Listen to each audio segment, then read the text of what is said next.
Sir రీసెంట్‌గా TDP వాళ్ళ ఎమ్మెల్యేలు ఉన్నారు గదా! వాళ్ళ నిర్ణయాలు జూసుకుంటే చాలా ఇండిపెండెంట్‌గా తీసుకున్నట్టు తెలుస్తుంది. అచ్చెన్నాయుడు గారు గానివ్వండి, లేకుంటే గంటా గారు, అయ్యన్న పాత్రుడు, ఈ హోమ్ మినిస్టర్ గానివ్వండి, వీళ్ళంతా కూడా ఇండిపెండెంట్‌గా మాట్లాడడం, వాళ్ళ సొంత నిర్ణయాలు చెప్పడం ఇవన్నీ చూస్తున్నాం.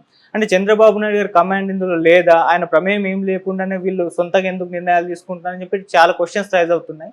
ఈవెన్ చంద్రబాబు నాయుడు గారు కూడా వీళ్ళ మీద సీరియస్ అయ్యారని వార్తలొస్తున్నాయి. మరి ఏం చెప్తారు సార్ దీని గురించి? మనకి నమ్మకమైన వార్త ఏమొచ్చిందంటే, 'గంటా శ్రీనివాసరావు' అక్కడికి ఋషికొండకి వెళ్ళి ఆ ప్యాలెస్‌లో ఇవున్నాయి, అవున్నాయి అని జెప్పి చేయడం. హ్మ్. దాంతో కౌంటర్‌గా వీళ్ళు రోజా గావచ్చు, అంబటి గావచ్చు, గుడివాడ అమర్నాథ్ గావచ్చు, వీళ్ళందరూ మీటింగ్ పెట్టి, మేమేమి ఇదేదో రహస్యంగా ప్యాలెస్‌లాగా కట్టలేదు. ఇదంతా కూడా ఓపెన్‌గా గవర్నమెంట్‌కి అంటే ఏజెన్సీలకి చెప్పాము, జడ్జిలకి తెలుసు. తర్వాత మేము ఓపెన్‌గా ఇది టెండర్‌లోనే మొత్తం ఉంది. ఏమేమి కడుతున్నాము, దేనికి ఎంత అనేది టెండర్‌లోనే ఉంది. ఇది ఓపెన్‌గా మేము అక్కడ అది టూరిస్ట్ ప్లేస్ అది. టూరిస్ట్ ప్లేస్‌లో టూరిస్ట్ బిల్డింగ్‌లుంటాయి. టూరిస్ట్ బిల్డింగ్‌లో ఇది కొంత రిచ్‌గా కట్టాము. ఎందుకంటే అక్కడ విశాఖ అనేది ఇంటర్నేషనల్ సిటీగా దాన్ని డెవలప్ చేయాలి. రేపొద్దున రాష్ట్రపతో లేకపోతే ప్రధానమంత్రో లేకపోతే పెద్ద వ్యాపారస్తులో వచ్చినప్పుడు వాళ్ళకి మామూలుగా అయితే చంద్రబాబు పీరియడ్‌లో 5 స్టార్ హోటల్లో రూమ్‌లు ఇస్తారు. దానికంతా బిల్లు గవర్నమెంట్ అవుతుంది. అదేమైంది? ఆ ఖర్చు తడిసి మోపుడవుతుంది. దాన్ని మేము ఆ ఖర్చు లేకుండా ఉండడం కోసం పర్మనెంట్‌గా ఒక మంచి వసతులతో కాంక్రీట్‌గా కట్టాము. సో, 1200 కోట్లతో కట్టిన సచివాలయం లీక్ అవుతా ఉంది. 500లతో కట్టింది నీట్‌గా ఉంది. దీని మీద పడతారేందని వాళ్ళు చేస్తున్నారు. ఏదేమైనా ఇది 'గంటా శ్రీనివాసరావు' ఎవరికీ చెప్పకుండా తను అత్యుత్సాహంతో మీడియాని తీసుకెళ్ళి పెట్టేశాడనేది ఇప్పుడు అంటున్నారు. అందుకని చంద్రబాబు ఆయనకి ఫోన్ చేసి క్లాస్ పీకాడనేది చెప్తున్నారు. నిన్నెవరు వెళ్ళమన్నారు, నువ్వెవరికి చెప్పి వెళ్ళావు అనేది. అలాగే అచ్చెన్నాయుడు. అచ్చెన్నాయుడు నిన్న అక్కడ శ్రీకాకుళంలో ఆయన 4 శాఖలు ఇచ్చారు ఆయనకి. అక్కడ రివ్యూ సందర్భంగా ఆయన ఒక స్టేట్మెంట్ ఇచ్చాడు. విపరీతంగా ఎమోషనల్ అయిపోయాడు మనిషి. అయిపోయి ఉద్యోగులు మీద చాలా దారుణంగా మాట్లాడాడు. అదేంటంటే కార్యకర్తలకి అందరికి పిలిపించారు. మీరందరూ పచ్చబిళ్ళ వేసుకొని వెళ్ళండి. ఆ పచ్చబిళ్ళ వేసుకుని వెళ్తే ఏ ఆఫీస్కి వెళ్ళినా పోలీస్ స్టేషన్కి వెళ్ళినా ముందు మీకు కుర్చీ వేసి పెడతారు, టీ ఇస్తారు, దాని తర్వాత మీ పనులు చేసి పెడతారు అని ఆయన. ఒకవేళ ఎవరన్నా ఉద్యోగులు పనులు చేసి పెట్టకపోతే వాళ్ళకి ఏం జరుగుతుందో వాళ్ళకి ఎవరు చెప్పాల్సిన అవసరం లేదు. అంటే ఎంత డైరెక్ట్గా బెదిరిస్తున్నాడు. ఆయన శాఖ వరకు ఆయన మాట్లాడితే అన్నా ఒక అర్థం ఉంది. మొత్తం రాష్ట్ర వ్యాప్తంగా ఆయన నిర్ణయాలు తీసుకుంటున్నట్టే ఆయన మాట్లాడుతున్నాడు. అట్లాగే అయ్యన్న పాత్రుడు అయితే ఇంక బండబూతులు ఓపెన్గా వీడియో రికార్డింగ్ జరుగుతుందని తెలిసి కూడా ఆయన బండబూతులు మాట్లాడుతున్నాడు. ఒకవేళ ఉద్యోగులు ఏమన్నా తప్పు చేస్తుంటే ప్రాపర్‌గా చర్య తీసుకోవాలి. అంతేగాని ఇతనేదో వాళ్ళ కామందలు, వాళ్ళ జీతగాళ్ళు వాళ్ళే ఇవాళ ఒప్పుకోవట్లే. ఎవరన్నా బూతులు మాట్లాడితే ఒప్పుకుంటున్నారా? ఒప్పుకోవట్లే. ఆ మధ్య భువనేశ్వర్ బూతులు మాట్లాడిందని అతనెవరో మొత్తం పెట్టేశాడు ఆడియో. అవును. అలాగా ఇవాళ ఏ ఉద్యోగం అయినా కూడా మనం అతను ఏదైనా తప్పు చేస్తే దానికి ఒక పద్ధతి ఉంటుంది. కానీ నా ఇష్టం వచ్చినట్టుగా నేను బూతులు మాట్లాడుతా అంటే ఇవాళ కింద పనిచేసే అటెండరే ఒప్పుకోవట్లేదు. అట్లాంటిది వీళ్ళు గేటెడ్ ఆఫీసర్లు వాళ్ళని ఇలా బూతులు మాట్లాడుతున్నాడు ఇతను. వచ్చి 4 రోజులు కాలేదు ఇంకా ఆయన స్పీకరే కాలే. స్పీకర్ అయితే ఇంకా అసెంబ్లీలో కూడా మనం ఇట్లాంటి బూతులు వినాలేము రేపొద్దున. అది కూడా బెదిరిస్తున్నాడు, నేను స్పీకర్ అవుతాను, మీ అంతా చూస్తానని. సో అట్లాగే త్రిపుల్ మీటింగ్ పెట్టారు.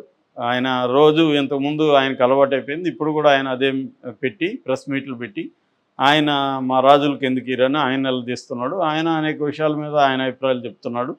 అట్లాగే పటాభి ఇలాగా ఎక్కడికక్కడ తెలుగుదేశం నాయకులు ప్రతిపక్షంలో ఉన్నప్పుడు వీళ్ళకి ఫ్రీడమ్ ఇచ్చేశాడు చంద్రబాబు. మీరు ఎట్టయినా తిట్టండి జగన్ని, ఏమైనా తిట్టుకోండి అని ఇచ్చేశాడు. ఇప్పుడు అందువల్ల వాళ్ళకి ఏంటంటే మీడియా అలవాటు అయిపోయింది. వాళ్ళెవరు కూడా పటాపున్నాడు ఆయనకి మీడియాలో కనబడకపోతే నిద్ర పట్టదు. త్రిపుల్ అంతే. వీళ్ళకేందంటే రోజు మీడియాలో కనబడాలి. సో దానివల్ల ఒకసారి మీడియాలోకి వెళ్ళినాక నీ కంట్రోల్లో నువ్వు ఉండవు. ఎందుకంటే వాళ్ళు రకరకాల ప్రశ్నలు వేస్తారు, నీ అభిప్రాయాలు చెప్పాలి. ఇవన్నీ దీనివల్ల ఏమవుతుందంటే కూటమికి సంబంధించిన విధాన నిర్ణయాలు కావచ్చు, కొన్ని ముఖ్యమైన పాలసీ మ్యాటర్స్ కావచ్చు, ఉద్యోగులకు సంబంధించి వీళ్ళ అభిప్రాయాలు కావచ్చు, ఇవన్నీ ఇష్టం వచ్చినట్టు ప్రకటించేస్తున్నారు. ఇది చంద్రబాబుకి పవన్ కళ్యాణ్కి ఇద్దరికి కూడా బ్యాడ్ నేమ్ వచ్చే పరిస్థితి కనిపిస్తుంది. అంటే మరి వీళ్ళిద్దరి కంట్రోల్ లేదా ప్రభుత్వం మీద? అలాగే మనం ఈమె అనిత, వంగలపూడి అనిత హోమ్ మినిస్టర్, ఆమె కూడా పోలీసుల్ని బెదిరించడం.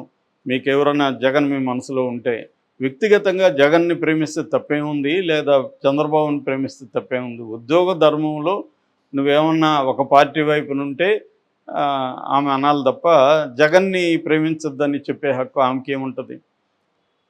సో ఆమె ఆ స్టేట్మెంట్ ఇస్తుంది. అంటే ప్రతి ఒక్కరూ ఉద్యోగుల్ని బెదిరించడం అనేది కనబడుతుంది. మొన్నటి వరకేమో జగన్ని విమర్శించారు, అరాచకాలు చేస్తున్నారని. ఇప్పుడు అంతకంటే వీళ్ళు చేస్తున్నారు. అదొకటి. రెండోది, చంద్రబాబు ప్రభుత్వం లాస్ట్ టైంలో కూడా ఇదే ప్రాబ్లం. ఆయనకి ఏంటంటే కంప్లీట్ బ్యూరోక్రాట్ మీద గ్రిప్ ఉంటుంది తప్ప పార్టీ మీద, పార్టీ నాయకుల మీద కంట్రోల్ వదిలేశాడు. దానివల్ల ఏమైందంటే ఎక్కడికక్కడ చింతమనేని ప్రభాకర్ లాంటి వాళ్ళు ఉద్యోగస్తుల మీద దాడులు చేయడం, అరాచకాలు చేయడం, ఇష్టం వచ్చినట్టు మాట్లాడడం, ఇదంతా బాగా నెగిటివిటీ తీసుకొచ్చింది. ఇప్పుడు జగన్కి అంతే కదా, జగన్కి నెగిటివిటీ తీసుకొచ్చింది ఏంది? కొడాలి నాన్న, రోజా, వంశీ, తర్వాత అతను ఎవరు, అనిల్ కుమార్ యాదవ్, అంబటి రాంబాబు, ఇలాంటి వాళ్ళంతా ఇష్టం వచ్చినట్టు మాట్లాడి, ఇప్పుడు అంబటి రాంబాబు ఎప్పుడైనా ఇప్పుడు మాట్లాడుతున్నాడు ఏది పోలవరం గురించి. ఆయన ఎప్పుడైనా ప్రెస్ మీట్లు పెట్టి పోలవరం పరిస్థితి ఇది, లేదా మీడియాని తీసుకెళ్ళి పోలవరం పరిస్థితి ఏం డెవలప్ అయింది, ఏం కాలేదు, ఎప్పుడన్నా చేశాడా? రోజా ఇప్పుడు వచ్చి ఈ భవనాన్ని గురించి చెప్తుంది, ప్యాలెస్. వీళ్ళు ఎందుకు తీసుకెళ్ళలేదు పబ్లిక్ని, మీడియాని? చూడండి ఇది ప్యాలెస్ అంటున్నారు, దీంట్లో ఏమేమి కట్టాము చూడండి, దీని ఉపయోగం ఏందనేది ఆమె ఎందుకు అప్పుడు బయట పెట్టలేదు? ఆమె ఎప్పుడైనా పర్యాటక శాఖ గురించి సమీక్ష జరిపి, పర్యాటక శాఖలో నేను ఇది ఇప్పటివరకు ఇది చేస్తున్నాం, ఇది చేయబోతున్నాం, ఇవి ఎప్పుడైనా ఆమె సమీక్ష పెట్టి కొన్ని పర్యాటక ప్రాంతాలకి మీడియాని తీసుకెళ్ళి ఇవన్నీ చేసిందా? అసలు ఆమె పర్యాటక మంత్రిగా పనిచేస్తున్నట్టు ఎప్పుడు అనిపించలేదు. ఈయన నీటిపారుదల శాఖ మంత్రిగా పనిచేస్తున్నట్టే కనిపించలేదు. ఎవరో బొత్స లాంటి వాళ్ళు మాత్రమే కొంత, వాళ్ళకి సీనియర్స్ అనుభవం ఉంది కాబట్టి కొంతవరకు మాట్లాడతారు తప్ప ఏ మంత్రి కూడా మాట్లాడలేదు. ఇప్పుడు వచ్చే వాళ్ళు ప్రెస్ మీట్లు పెట్టి చెప్తున్నారు. సో ఈ రివర్స్ అనమాట. తెలుగుదేశం వాళ్ళేమో ప్రతిదానికి ఓవర్ యాక్షన్ చేస్తారు, వాళ్ళేమో అసలు యాక్షనే చేయరు. జరుగుతుందా లేదా ఎవరికి తెలియదు. సో ఈ అతివృష్టి అనావృష్టి లాగా వైసీపీ వాళ్ళు పనిచేస్తున్నారు లేదా ఎవరికి తెలియదు, వీళ్ళేమో పనిచేస్తున్నారా లేదో తెలియకపోయినా పనిచేస్తున్నట్టు ఎక్కువ మాట్లాడుతున్నారు రాగానే. సో ఇది ఎక్కువ కనబడుతుంది. ఇది చంద్రబాబు కూడా ఇబ్బంది అవుతుంది. ఎందుకంటే ఆయనకి కంప్లీట్గా గ్రిప్పు లేదా, ఇష్టం వచ్చినట్టు ఎవరి పాటికి వాళ్ళు మాట్లాడుతున్నారు అనేది కనిపిస్తుంది మనకి. మరి దీన్ని పవన్ కళ్యాణ్ ఎలా చేయబోతున్నాడు? పవన్ కళ్యాణ్ ఇంకా ఛార్జ్ తీసుకోలేదు, ఈరోజు తీసుకుంటున్నాడు ఛార్జీ. సో తీసుకున్నాక మరి ఆయన ఎలా బిహేవ్ చేస్తాడు? ఈ ఓవరాల్గా ఇలాగా ప్రజల మీద, ఉద్యోగుల మీద తెలుగుదేశం నాయకులు ఇలా ఓపెన్గా డైరెక్ట్గా బెదిరిస్తుంటే మరి ఉద్యోగ సంఘాలు ఏమన్నా రియాక్ట్ అవుతాయా అనేది చూడాలి. ఎందుకంటే వాళ్ళు కూడా ఇప్పుడంతా రియాక్ట్ కాలేరు, కొంత టైం ఇద్దాం వీళ్ళకనే అనుకుంటారు. కానీ ఇలాగ ఉండడం వల్ల రియాక్ట్ ఇప్పుడే కాకపోతే ఇది ఇంకా పెరిగిపోతుంది, మొగ్గలోనే తుంచాల్సిన అవసరం ఉంది. ఎందుకంటే ఇప్పుడు అచ్చెన్నాయుడు చెప్పినట్టుగా ఓన్లీ తెలుగుదేశం కేడర్కి మాత్రమే పనులు చేసి పెట్టమని ఆయన ఓపెన్గా చెప్తే, మామూలుగానే ఉద్యోగస్తులు అంతంత మాత్రం, ఇప్పుడు ఇంకా నువ్వు ఓపెన్గా చెప్పినాక ఇంకా వేరే వాళ్ళు పోతే వాళ్ళు ఎందుకు పనిచేస్తారు?